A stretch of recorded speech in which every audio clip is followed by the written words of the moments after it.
Praise the Lord. ഇന്നത്തെ ഒരു പ്രധാന വാർത്ത ഇന്ധന വില വർധനവും പാചകവാതകത്തിൻ്റെ വില വർധനവുമാണ്. ഇത് ശ്രദ്ധിക്കാത്തവരാരും തന്നെ ഉണ്ടാകുമെന്ന് എനിക്ക് തോന്നുന്നില്ല. സാധാരണ വർക്കിംഗ് ക്ലാസ് ആയിട്ടുള്ള ആൾക്കാർ കുറച്ചൊരു ആശങ്കയിലുമായിരിക്കും.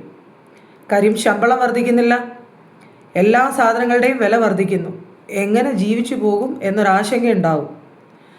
ആ ആശങ്കയൊക്കെ മാറ്റിവെച്ച് നമുക്ക് കിട്ടുന്ന വരുമാനം അത് എത്രയായാലും നമുക്ക് ദൈവത്തിൻ്റെ കയ്യിലോട്ടൊന്ന് തിരിച്ചു കൊടുക്കാം, നമുക്കൊന്ന് സമർപ്പിക്കാം.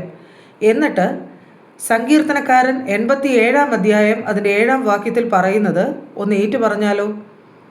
എൻ്റെ ഉറവുകളൊക്കെയും യഹോവയിങ്കൽ നിന്നാകുന്നു എന്നാണ് ആ വചനം പറയുന്നത്. എന്തിന് ഈ വചനം ഏറ്റു പറയണം? Power of manifestation, power of affirmation, positive thinking, ഇങ്ങനെ നമ്മൾ എന്തും ഏതും ഏറ്റെടുക്കാൻ തയ്യാറായ മനുഷ്യരാണ്. എങ്കിൽ പിന്നെ അതിലും എത്രയോ ജീവൻ നൽകുന്ന വചനത്തിലേക്ക് നമുക്ക് തിരിഞ്ഞുകൂടാ.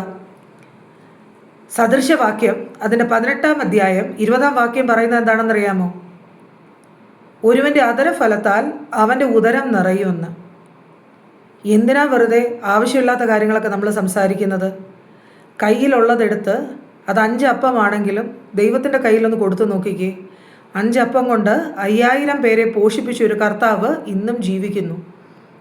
ആ ജീവനുള്ള വചനം ഒരു അനുഭവമായി തീരുമ്പോൾ ഇതിലെ സത്യം നിങ്ങൾക്ക് വെളിപ്പെട്ട് വരും. വചനത്തിലെ സത്യം എല്ലാവർക്കും വചനമായവൻ ഒരു അനുഭവ വിഷയമായി മാറട്ടെ എന്ന് ആശംസിക്കുന്നു.